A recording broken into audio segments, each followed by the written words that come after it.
Hello, everyone. Svava Brooks here. I'm so excited to be here with you today and to introduce to you one of my favorite humans, Wanda Williams. Welcome, Wanda. Thank you, Svava. I am honored. I consider it a humbling privilege to be interviewed by you, to be on your platform.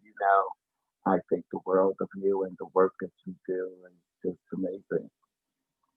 Oh, thank you. You are so sweet. I do know that the admiration is mutual. So, and I think people will quickly see that how much we love each other and that we do have fun when we hang out together. And I was almost going to say we haven't had the privileges of meet, but that is not true. You and I have hung out a few times. And I have the feeling there is more meetings in the near future when all this pandemic stuff settles down. So, yeah. Yes. But I was excited to invite you just for a brief chat today, just to share a little bit about your passionate, compassionate, generous heart with our fellow humans that are on this journey from survivor to thriver. I know you've been through quite a bit yourself, but it's just been so exciting to watch you and to support you on this journey. But I'd love to start with, who is Wanda? What can you tell us about you? Oh, who is Wanda? Wanda is that untamed, fierce, jungle roaming lion um, that is enjoying the path that I'm taking. I am enjoying finally that jungle that my life has seemed to be at some time. I'm a writer, a very new author. I'm very excited about that. I'm a mother. I'm a teacher. I'm a motivational person. And yeah, that sort of sums me up. Yes, that just made my heart sing, especially the part that you're enjoying your journey, right? Because that is what life is for, to be enjoyed. Yes, you and I say sometimes, right, kicking and screaming, but and looking at our clock, at least this is a good hour, right? So if you could give us a little bit of your backstory, Wanda, I know we are going to share with people how you've made this shift from, victim, survivor to thriver, and all the stages are important and crucial in our healing, as I know you know. But what can you tell us a little bit about your past and what got in the way of you enjoying life? Well, I am a survivor of childhood incest by family members that were outside of my home. So my home was a very safe place. You know, um, I'm the youngest of seven. Come from a very large family, traditional, cultural African American family. Believed in corporal punishment. Um, and being the last of seven, I'll admit, just between me and you, Saba, I'm a little spoiled. No one else has to know that information. But being abused changed who I was. It happened very early on. So, very early in my life, at the age of 5, it started. Um, and it was almost a seasonal thing, every summer, because I would go down south. My mother was a single parent, and she worked during the summer. So, last day of school, we knew we were going down south. Long story short, one year we didn't go to the family member's house that we normally did. We were going to go meet my mother's cousins, which would have made him my second cousin. And it was my second cousin's husband, and the mother that abused me. His wife was my mother's first cousin. So he was related by marriage. And I've had other family members as I, became a little older cousins that were old enough to know better. Neighborhood boys, older men in the neighborhood. And at a certain age, it just felt like, okay, that's my plight in life. That's why I was born. So that took me into a promiscuous teenage stage and a very dysfunctional young adult stage. Difficult because up until probably late 20s, very early 30s, no one else on this earth knew. So they looked at the behavior in school as she's just a bad child. She's disruptive, has behavioral problems, academically, intellectually, always straight A student, because I had to make sure I was perfect. I had to be that perfect person. And my philosophy was, if I did not know how to do something, I was not going to try. In my mind, if I didn't try, I couldn't fail. But in the actuality, then not trying is the ultimate failure. So that was quite confusing when I figured that one out, as an older teenager. Um, what got me through those times was writing. I always wrote before the trauma. And as I said, the trauma started very early at the age of 5. But I remember learning how to write by making up stories and writing them. And, I used to sell them. Sell them to my neighbors, sell them to my family members. And I made up a story. Sometimes, of course, it was just a picture, but I would tell them what the picture represented. And as I got older, um, I found comfort in the writing. I was not allowed, you didn't get angry. And well, let me rephrase that. You did not get mad in my family. My parents' philosophy was dogs get mad, humans do not get mad. So I had to let that anger go somewhere. It went in many different directions, which were very destructive to me and unfortunately to some other people. But the one place where it was so constructive, and I believe it's where the strength came from, was in my writing. Because I could use that pen to put anything I wanted down, and that paper never told a soul. Because I was very good at hiding. I remember as an adult and moving from my parents' home, I found so many different notebooks with writings from when I was 10 and 11 years old. And it was mind blowing. It made me look and go. I believe that if that was the first time that I realized I was strong. Because although I hadn't been diagnosed with any mental illnesses, had not sought any therapy, I knew what all I had been through in my life, that I shouldn't be here. Or if I was here, I should not have been in my right mind. And I'm reading, and I'm like, wow, you're strong. You're strong. And one of my sayings, one of my quotes, I have it as a poster that I want to get printed. I'm strongest during my weakest moment. And I found that to be very, very true. Mm.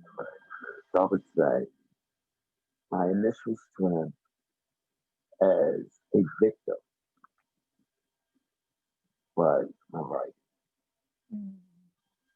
Wow, that's powerful that you found the path to the storytelling so early. And I can just picture you telling your stories to your friends and family. I know you can be relentless. That's what I love about you, because I'm a little bit like that myself. So, and but it's like it doesn't. I know you know, just hearing the high levels of what you've been through. Again, I'm very sorry for all that you had to endure. But before you started your healing, right? You put yourself through school. I mean, yeah. And at an early age, I decided that I wanted to be a child psychologist because I said I wanted to help other children. No adults help me. So I wanted to be that adult. Um, but as life goes, that did not happen. Um, and I left college, decided that I wanted to work, because you get, at least for me, I got to a certain age and thought I was grown.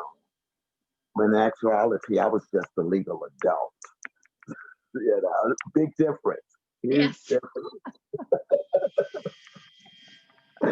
So I left school and I worked, and through the years got married, did some craziness, um, and decided that I wanted to go back and get my master's. So I was a single parent, working full time, carrying a full master's, accelerated master's program. That was actually in a different state. So every Saturday morning for 2 years, I traveled to Philly from Baltimore, and it was 9 to 5, full schedule. And it was, if you had told me I could live for 2 years on a minimum of maybe 20 hours sleep a week, I'd have told you it was crazy. That's impossible. But there were days when I did not leave work. I had the privilege of working with an alum from Lakewood University as my supervisor, and was humbled that they trusted me with the keys and the alarm, that I could stay at the building. And it would be times 3:30, 4 o'clock in the morning. I'm like, oh my God, I have to be back here in 2 hours. Let me run home and get dressed. But I had to get that paper turned in, so I had to do it. And I had to do it. And I believe, although I had at that point, I had connected to some therapeutic community. And, because I was tired of being a victim. That victim card had got ragged. Mm-hmm. So I said, I'll be a survivor. And at that point in my life, I thought that was the finish line. I can get through therapy and they're going to fix me and I'll be a survivor. Yes. And I wore that badge and I was proud. I'm a survivor. I survived.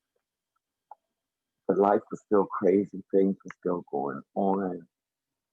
And in grad school, doing my thesis and in the psychology class, going through the journals, listening to the professor's lectures, taking notes, I said, wow, that's my life. That's why I have abandonment issues. That's why I get so angry. That's what a trigger is. That happens to me. Wow, that's why I feel shame. Because I grew up in a house where when you did something, aren't you ashamed of yourself? And you dare not say no, because if you said no, then you were being smart. So Yes. yes, of course, I'm ashamed of myself. Now, given that I was abused, I already had some shame. So now, the adults that I did trust that weren't abusing me, they're enforcing me. And I saw all of that. And it was at that point that I was like, being a survivor is just not enough. There has to be something else. But I had no idea what else it was for years. we've talked. I've told you that. That's why I have so much admiration for you. Because it was, through therapy, um, where I was comfortable to start talking and start working on myself. Because at that point, I saw the things. I had a name. It had a name. I had a reason. It wasn't. I was just a bad person. But I still didn't know what else there was after Survivor. Was it Super Survivor? What do you call it at that point? Right there, I had no clue. And one day, someone told me about this thing called Periscope, and I searched just looking through it. I viewed the person they told me to, and I was like, okay, maybe I will go by their church. And that was the evening. I was bored. And I said, let me see what this Periscope is about. And I saw a tag that said, healing from sexual trauma, becoming your authentic self. Ooh, I understand that language. So I clicked it and I saw your smiling face. And I saw those eyes. And um, even, people say you can't tell, excuse me, on screen through a person's eyes. I believe you because you can't fake the eyes. You can fake a smile. You can give fake words. You can fake tears. But as they say, eyes are the windows to the soul. You can't fake that. And also, as they say in the web world, I ghosted you guys for a little while, for a couple of weeks. Really? I didn't know that. I'm not typing anything. I'm not saying anything. I'll just watch and listen. And I said, okay, I think I may have a conversation with them and see. And then, of course, I couldn't give my name. I can't do that. They can't know who I really am. And the one thing that I wear very proudly, as you know, is being that Leo, born under that zodiac sign of a Leo, the most fierce animal in the jungle. So that's how where Lady Leo came about. And just listening in, Driver, I like that. You know, uh, I'll be honest, and because I know you've made me so many promises. I said I'm sure I sound like a broken record to you because you would say things, and I'd be like, this lady has lost her mind. But I'm listening. Like, do you promise me? Yes, dear friend. I promise you.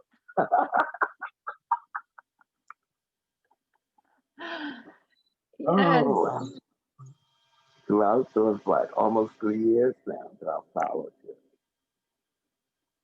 So far, Wow. I've seen the promises come true and still see it. Mm.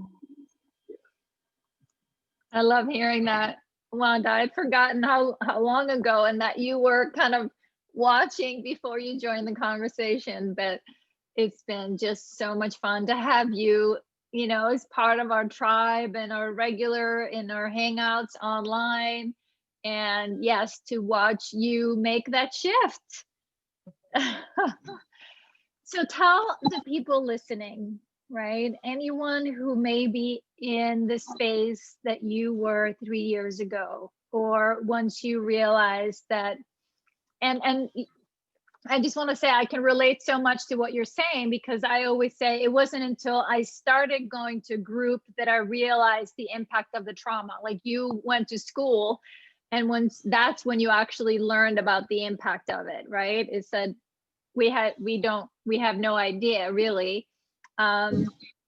So what can you tell someone that maybe stumbles upon this recording the same way you stumbled upon my recording online?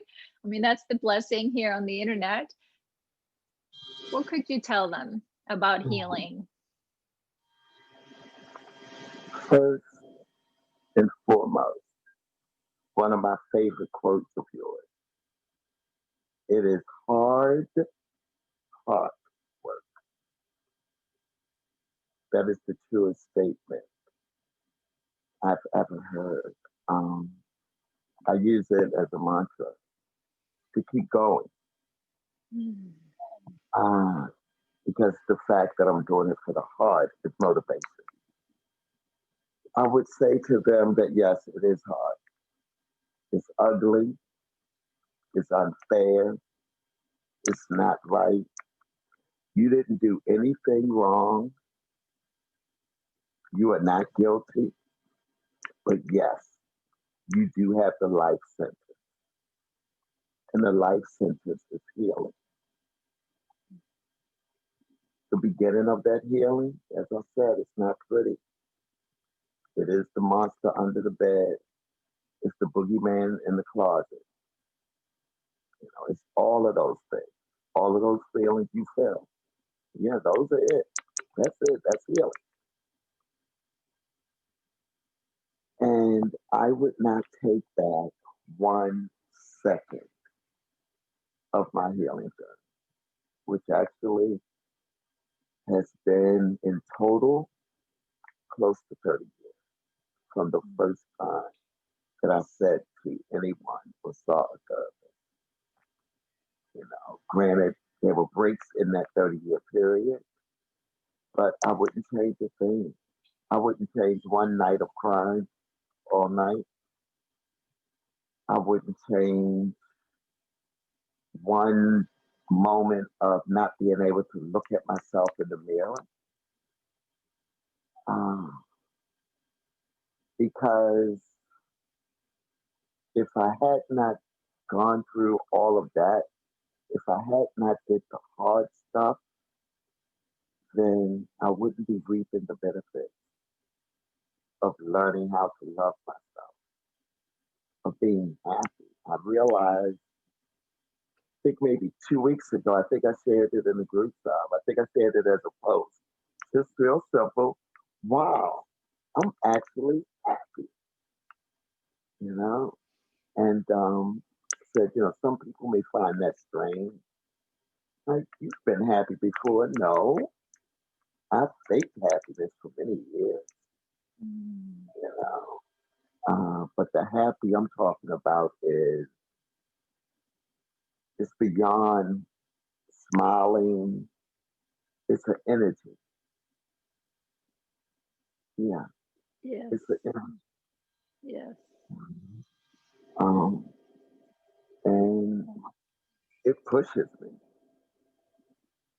You know, we have one of the songs in our playlist is "I Love My Life," and I'm not quite there yet that I can say I own that song, but I will one day. You know, and that's what I would say to someone that's starting in the middle of if they're oh my god if they're in that murky middle. You know, Yes. just know that you have so many amazing women and men that's standing there in the gap for you. If you're in the beginning stage, it's someone that's standing there. I'm standing there. I'm Mm. holding space for you. You know? Whenever you doubt that you know, you're gonna doubt. You're gonna quit. You're gonna want to quit. Um, I still quit every week when I leave my therapist. I'm not coming back. I'm not. Nope. I'm done. I'm tired. This is not fun. She goes, okay, I'll see you next week. I said, okay. Yeah, but I had to say it.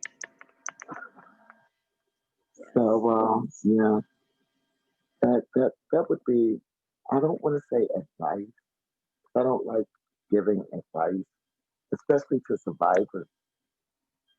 Um, but I will say That's what worked for me. Mhm. Beautiful. Beautiful. Thank you, Wanda. So where can people find you? I want to first of all, and then you are up for some bigger things in the world right now, my friend, and I want you to tell people a little bit about that, and which is very exciting. And you just published part of your story in a book, and you're working on a website. So tell us about that, and we will put links to both, anything that you're up to underneath this video so people can find you. But please tell us about this book.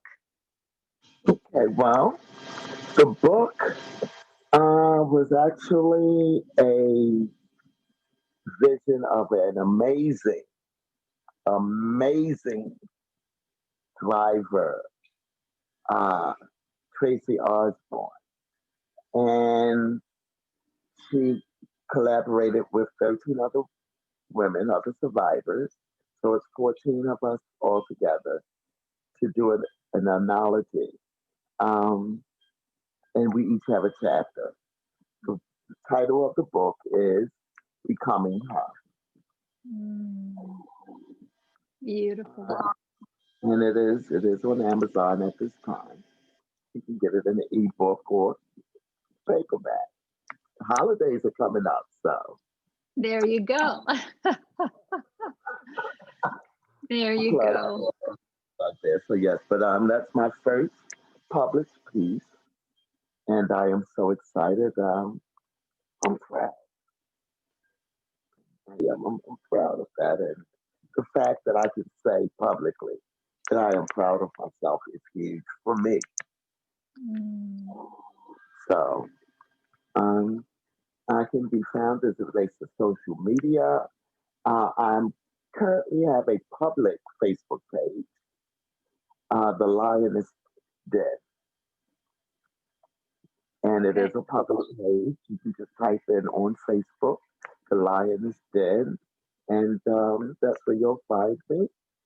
Um, the website is not launched as of today, but it is soon to be coming early 2021. That will be the lionesslair.com. I chose the word lair and the word den is because the female lion, unlike the male lion, she's not solitary. You know, she works in a cluster. She works with other lionesses, protecting the cubs, um, feeding, going out to hunt food. And when it's time for her to rest, time for her to have her cub, if she's wounded, she goes to the den, and there are other lionesses there, to protect her, to stay in guard. And that's why I chose the word lair or den, Mm, because that's what I want that website to be. beautiful. I love that, Wanda. I love it. My vision is for it to be almost an electronic hub for survivors. That was the one thing that I did not find. I Mm, had to go to Google each time I was looking for anything connecting myself to a survivors group or go to Facebook and just scroll the different groups. For me, it would have been easier if I could go to a website that had yeah. all of that. So that's what I envision it. I'll use you and Tracy Osborne as an example of how it would operate. The website, it would plan on doing a weekly, well, a monthly or bi-weekly, haven't decided yet, newsletter or blog with guest bloggers, um, interviews similar to this of various survivors that are in all stages, hopefully. But the hub would be a resource hub where someone could go on and it would have, releasing your authentic self. Ooh, what is that about? TRE, one of thing that makes your heart sing that you did. And, they may look on there and be like, I'm looking for that. They could click on that. They could click on your name and it would take them directly to your page to let them know, how to contact you with the options, various different options that I'm trying to work out the logistics of how to get them, that it's not a lot of clicking that they have to do. Yes. Almost like that whole direct thing. Once they click on there, they've seen your bio, they see what you offer.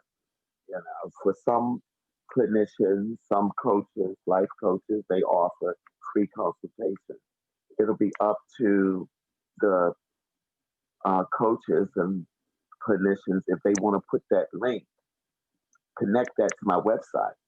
So once they click on your name and they see all that you offer, if they want that free consultation, they could actually click on that and they would see what your scheduling is, which I would have no control over. That card would not, of course, be connected to my hub, but it would take them directly to where they could schedule a free one, or at least see how they could connect to you, see what services, and That's great. Thank you. That's great. Yeah, I mean, we know, and of course, over time you learn about all the different resources out there, but because of the challenge, we're talking about childhood sexual abuse, and very often the groups are like the best kept secrets. It's like, this is my group, I'm not going to share it with anybody else, or you know what I mean, or this is so people have to go digging for it a little bit. So I think it's a beautiful idea, Wanda. So can people reach out to you then, both if they have something that they feel like they can contribute to your community in terms of a service? Yeah. And they can send it via email to the Lioness Den. I'm sorry, the Lioness Lair at gmail.com. Okay. And we'll put that down below as well. So people are. I'll look at the cheat sheet by then and make sure that we have it right. No worries. So if anyone is a provider of coaching or groups or any programs for survivors, they may want to reach out to you to get their information in front of survivors. And if you are a survivor looking for resources, you definitely want to visit, and sign up for Wanda's, bi-weekly newsletter updates, maybe about, blogs or interviews and local, the resources. I don't know that they're local, but at this point, everything's online. So. No, it won't be. There is some, I'm in Georgia, so of course I'll definitely find out what's in Georgia. But as you said, it's the internet, so it's going to be worldwide. That's great. And actually, awesome. The website, if they go to the website, though, they can put in their email address so that they can get updates as to when the page is actually launched. Oh, yeah, beautiful, beautiful, excellent. Well, this has been great, Wanda. It's been great to hang out with you. I've heard you share some things that I haven't heard you share before, so this was great. And I also have heard you on other interviews, but I just so appreciate you. And as a survivor, my heart always sings when I get to hang out with you, and it just beams with pride in a way that you don't need my pride to go on with what you're doing in the world, but it's just having gotten to know you, and we've met a few times and got to hang out, and I'm just so excited for the world that you're stepping out and supporting other people in a way that I know you already do. and that people get you are the lioness. You're a fierce protector. You are a fierce advocate of truth and justice. And that comes through in, you know, all your relationships and all that you do. So thank you so much for being in my world. And I can't wait to see how this journey unfolds for you. Svava, thank you. You know, you know, as I said, you know what you mean to me. If anyone is around me and we're talking anything about my process or my healing, they instantly know the name Svava Brooks. Oh. I even have to I have to be very careful because I don't want to disrespect anyone else's platform from other groups that I'm in. And, you know, just in interacting with some of the other group members. And, you know, I'm like, oh, well, you know, if you're looking for a connect, you can solve a bro. I'm like, oh, that's someone else's page. Let me make sure it's okay I do that. But the women that I am surrounded with that are thrivers, they welcome it. And that's, I think, the biggest piece that I'm learning from you is it's okay to share and it's okay to trust. Yes. And just like you said, we need that den, we need that layer. And as women in the world, females, we need to watch each other's back. And we're doing this together.